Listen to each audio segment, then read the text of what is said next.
Now it's time for Niswander's Fun to the Nth Degree.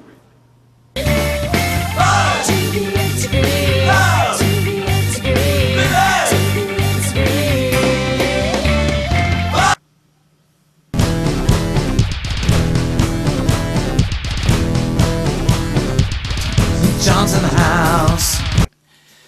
Welcome to another edition of Niswander's Fun to the Nth Degree. This edition is Homecoming with John McLaughlin, a fast-rising young star in the music world, and I had the privilege to interview him backstage at Reardon Auditorium on the campus of our alma mater in Anderson, Indiana.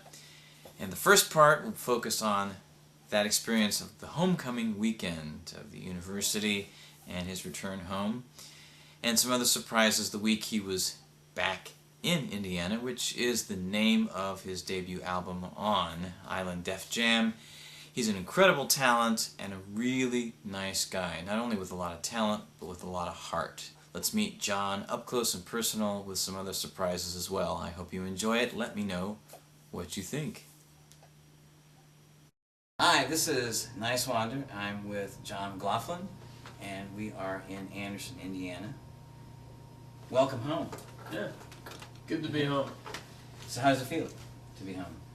Great. I mean, being on campus, I haven't had a chance to be on campus really since I graduated, so I just did some walking around, just went to the Haven. That's our, little food court place. Got some unhealthy food. Ate it too fast, just like old times. So, let's go back to the beginning. You went to Highland High School, right? Mm-hmm. Here in Anderson, Indiana.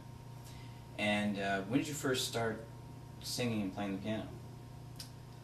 Well, the playing came first. I started playing when I was like 4 years old. So I'm the youngest of three. So, my older sister, older brother, they were already playing, so, I just, jumped right in line.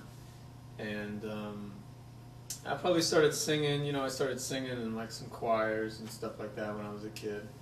I wore, the dorkiest outfits you could possibly make in these choirs, and did some singing and playing at church and stuff like that. It really, started all my life, all my playing has really kind of been tied to the church very closely, and but I didn't start. In high school, I kind of took a little leave from music for a little bit, and then I got back into it when I came to college. Started writing when I got into college and all that kind of stuff. So yeah, there's some similar things that happened with me actually. Pretty interesting. Who influenced you the most, or what music really inspired you when you were younger?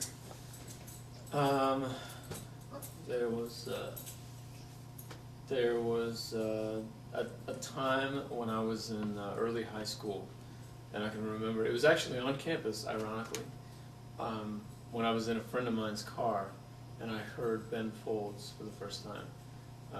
He had just got his Whatever Never Amen record, Mm-hmm. and I heard it for the first time. We were getting ready to go on this ski trip for the weekend, and so I took the CD and I listened to it in my little Discman. Actually, I think it was a Walkman.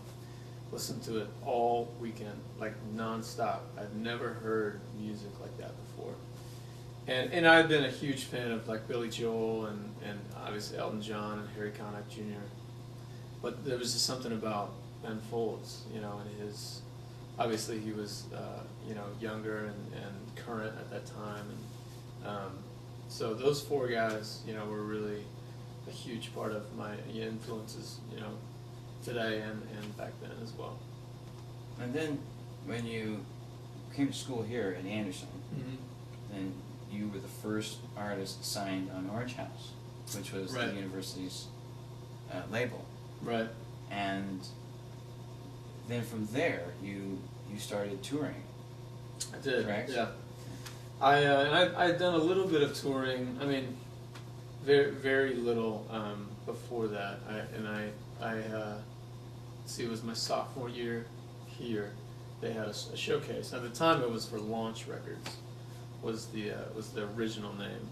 Then Orange House, and they, anybody could just submit some demos, stuff that you had recorded in your you know, on your guitar in your dorm room. You know, you submit all these demos, and they chose, you know, they narrowed it down to 5 bands or something like that.